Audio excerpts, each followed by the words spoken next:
Hello, coming back with you for another health lesson. This is lesson 3, how to develop good character, from our 7th grade book. We're on page 22, starting off. It says our life skills are how I will develop good character. I will use resistance skills when appropriate. Imagine that you're an architect, designer in a skyscraper. Your design includes unique windows, stairways, and other features. However, the builder asks questions about the foundation you're planning. The builder knows the foundation of a building is more important than any appearance. Do you realize that you're already a kind of an architect? You design a premier product, the kind of adult you will be. Your appearance, your clothing, and your abilities all influence the kind of adult you will be. But these are like the windows and stairways of a building, necessary, but not the foundation. Your character is the foundation that will determine the kind of adult you will be. Lesson objectives. Explain how to develop good character. Explain why it's important to have a good reputation. Learn and discuss 3 ways to do a character checkup. Use resistance skills if you're pressured to do something wrong. Explain what you should do if you give in to negative peer pressure. How to develop good character. Your character is related to your values. A value is a standard or belief that's important to you. A responsible value is a standard or belief that guides a person to behave in responsible ways. For example, honesty is a responsible value. If honesty is one of your values, you tell the truth. Character is a person's use of self-control to act on responsible values. Self-control is a degree in which a person regulates his or her own behavior. Let's use the example of honesty again. Suppose honesty is one of your values. When you have good character, you use self-control. If you're tempted to lie, you do not lie. Even if lying might be easier than telling the truth. Your character influences your reputation. A person's reputation is what most people think of on a person. Again, let's use examples of honesty. When you're honest, other people notice your actions. You'll develop a reputation for being honest. Because you have a reputation for being honest, people will trust you. Responsible people will respect you. Now let's examine what happens if a teen does not have good character. She does not behave in responsible ways. He or she, taking care of her health is one of her values. A result, she does not use self-control, does not choose healthy behaviors. Instead, she goes to parties where teens use alcohol and other drugs. They might use alcohol and other drugs too. Other teens notice her actions. She develops a reputation for misusing and abusing drugs. Responsible teens avoid her.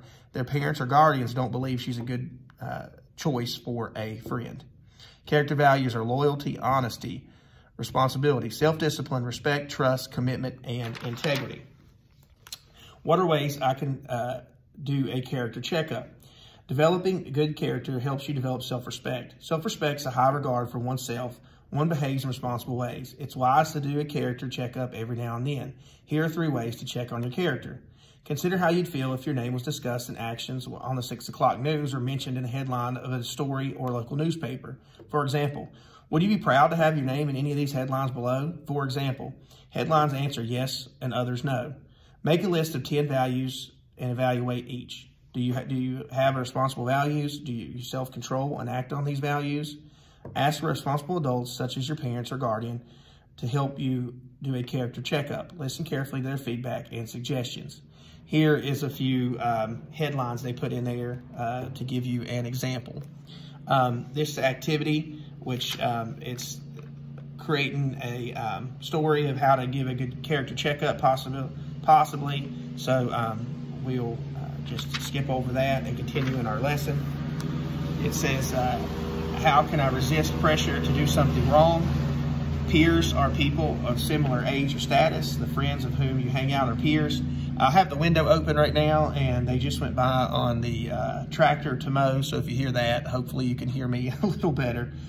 Students at your school whom you don't know well are also peers. Peer pressure is influence that peers place on others to convince them to behave in certain ways. Some peers might pressure you to do something wrong, such as cheating on a test or stealing something from a store. The kind of peer pressure is negative peer pressure. When you have good character, you know the difference between right and wrong. However, you still must resist negative peer pressure. What can you do if someone calls you a chicken? What can you do if someone dares you to do something unsafe? What can you do if someone really pressures you to do something that will harm your health? You can use resistance skills. Resistance skills are skills that are used to say no to an action or to leave a situation. No one will know if you just do this just once. Don't be a chicken, try it. You really like it.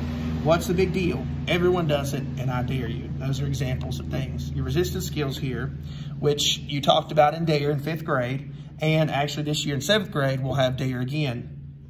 Resistance skills are say no in a firm voice, give reasons for saying no, be certain your behavior matches your words, avoid situations in which there will be pressure to make wrong decisions, avoid being with people who make wrong decisions, resist pressure to do something illegal, influence others to make responsible decisions rather than wrong decisions. This is page 26. Our character checkup is on 24. This is page 26. There's an activity here that we'll skip over. It's to do as a group, but it was talking about using resistance skills. So that was page 27. We'll skip over to page 28. Page 28 says, what should I do if I give you the negative peer pressure? You make a U-turn and get back to responsible behavior. If you're doing something wrong, stop and change direction. The sooner you change directions and return to responsible behavior, the better. Be honest and don't blame others for your mistakes. Forget the excuses. Never think your wrong behavior will be okay as long as your parents or guardian or other responsible adults don't find out what you have done. Admit your wrong behavior. Try to correct any wrongdoing you might have caused. Make restitution if possible. Restitution is making good for any loss or damage. Try to figure out to figure out why you gave in to negative peer pressure. What pushed your button? Was it important that you feel accepted? Do you want to appear grown up? Were you seeking a thrill? One way to develop good character is to continue to evaluate what motivates you to do something. Remember, you want to be motivated by responsible values, not by negative peer pressure. Think ahead that next time you're likely to be pressured the same way. Make a plan to handle the pressure. Rehearse what you will say and do. Ask a parent, guardian, or other responsible adult to help you. That's page 28.